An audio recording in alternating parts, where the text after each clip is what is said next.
Hey there. Welcome to another deep dive. Today, we're tackling something that I think a lot of us can relate to, those cravings that hit.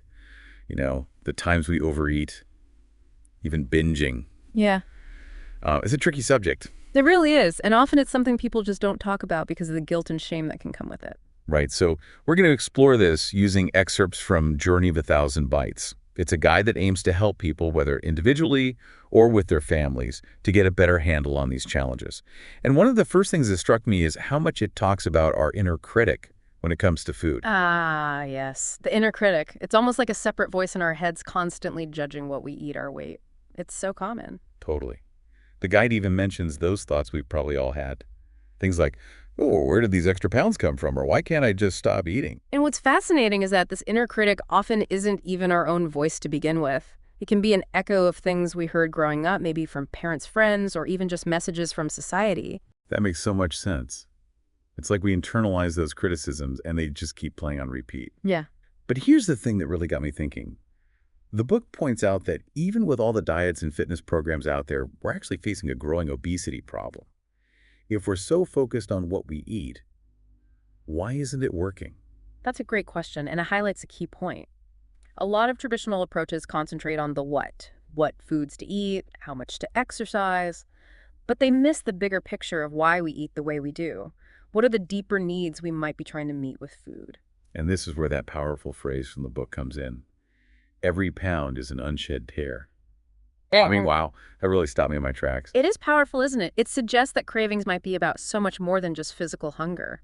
Maybe we're using food to try and soothe ourselves, to deal with emotions we don't want to feel. It's like food becomes this temporary escape. So instead of constantly battling against the craving itself, the book suggests getting curious about what's really going on emotionally. Mm. That feels almost revolutionary to shift the focus like that.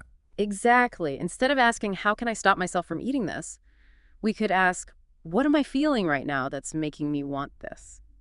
It's like being a detective, but for our own feelings. Yeah. And the book even gives some examples of questions to ask ourselves, like, am I using food to calm down? Mm. Or do I feel awful about myself after I overeat? Those are tough, but this is important to think about. They are tough.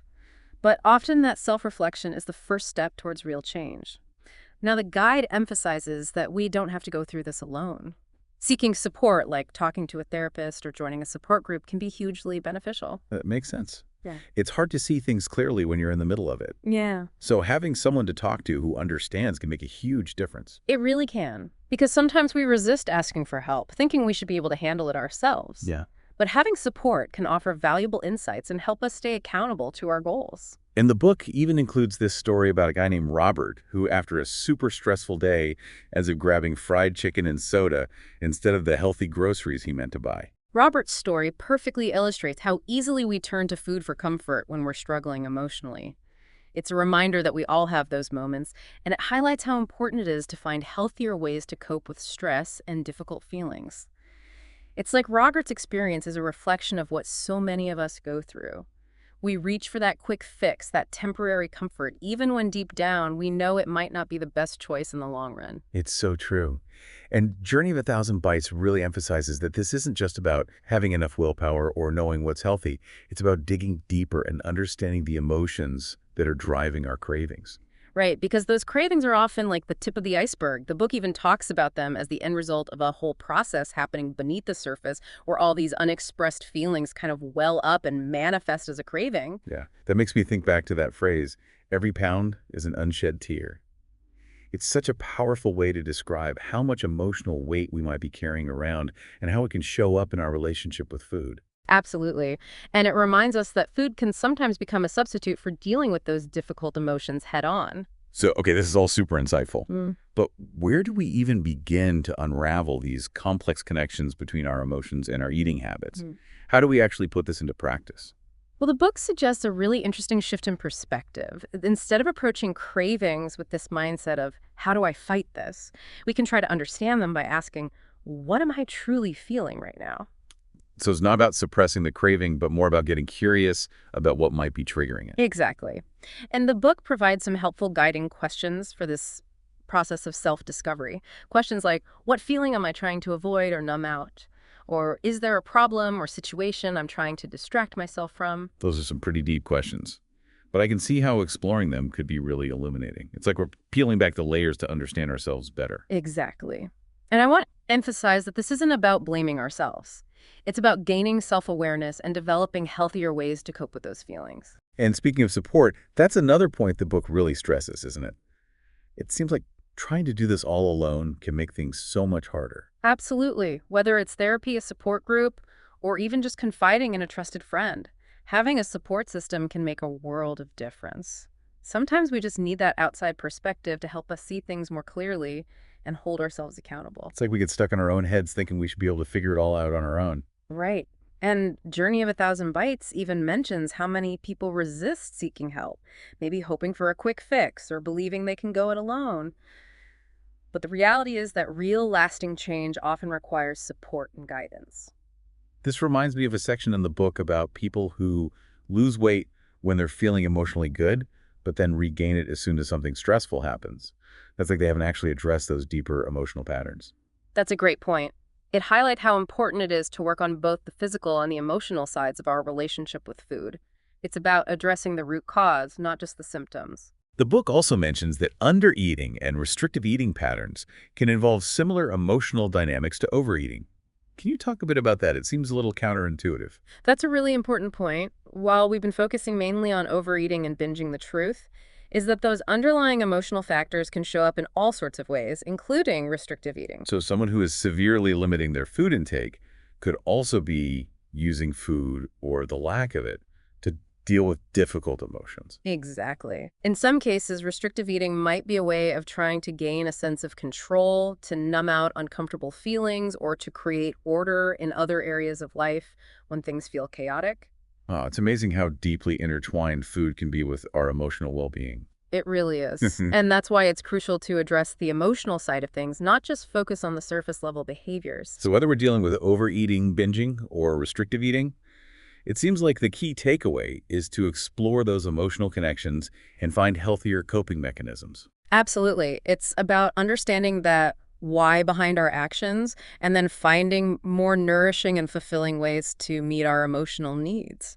Well, this deep dive has certainly given me a lot to think about. Yeah. And it feels like Journey of a Thousand Bites offers a really different perspective on how to approach these challenges. It definitely does. It really does.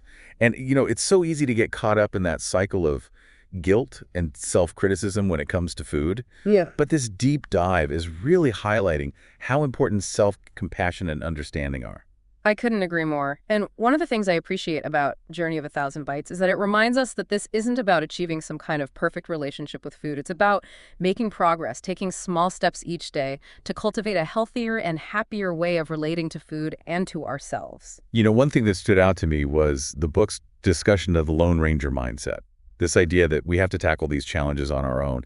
It seems like that just sets us up for feelings of isolation and discouragement. It's so true. We often feel like we should be able to handle it all ourselves, but connection and support are so crucial for lasting change. The book even says that seeking help isn't a sign of weakness, but rather a sign of strength and self-awareness. Absolutely. It takes courage to admit that we don't have all the answers and to reach out for support. It shows a real commitment to our well-being. This whole deep dive is making me think a lot about my own relationship with food. It's interesting to consider how often I might be turning to food for comfort or distraction without even realizing it. It is a journey of self-discovery. And remember, it's important to be patient with ourselves along the way. There's no need to strive for perfection. It's about taking small steps and being kind to ourselves as we learn and grow. Absolutely. Oh. So as we wrap up, what are some of the key takeaways you'd want our listeners to remember from this deep dive? Well, first and foremost, I'd say remember that cravings are often signals of deeper emotional needs. Instead of getting caught up in fighting the craving itself, try to get curious about what it might be trying to tell you about what's going on inside. And don't be afraid to reach out for support. Whether it's therapy, a support group, a trusted friend, or even family, having that support system can make a world of difference. Exactly. And remember that this is a journey, not a destination. Be patient with yourself, celebrate small victories, and keep moving forward, one step at a time. This deep dive has been incredibly insightful. I feel like I have a whole new way of looking at cravings and emotional eating. As a final thought-provoking question for our listeners, think about a food you crave often. What might that craving be trying to tell you about your emotional needs? What's going on in your life when that craving pops up? That's a great question for reflection. Perhaps explore it further in your journal with a therapist or with someone you trust. It might just lead you to a deeper understanding of yourself and your relationship with food. Thank you so much for joining us on this deep dive. Until next time, keep exploring, keep learning, and keep diving deep.